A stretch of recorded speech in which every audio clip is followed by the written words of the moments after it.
Shamima Begum was a 15-year-old London schoolgirl when she went to join so-called Islamic State. Since then, she's lost 3 infant children and remains in a Syrian refugee camp. But her lawyers are now once again challenging the decision to remove her British citizenship.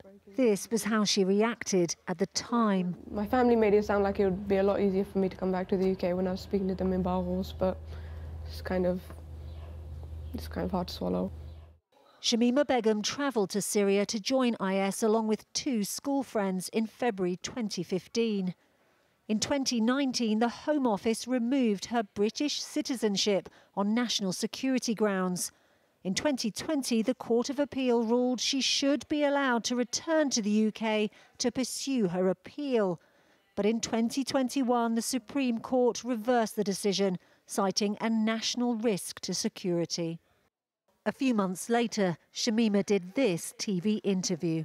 I am asking the British people to forgive me because I made a mistake at a very young age. And I know it's very hard for the British people to try and forgive me because, you know, they've lived in fear of ISIS, they've lost loved ones. Lawyers for Shamima Begum say the decision to deprive her of her citizenship was over-hasty and unlawful.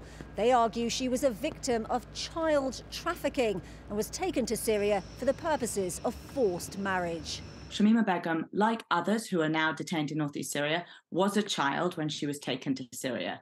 We have cases of 12-year-olds who were taken by older male relatives who went with their families. They're stuck there. They've been stripped of citizenship. How can we, as a civilised democracy, think that that's appropriate or right?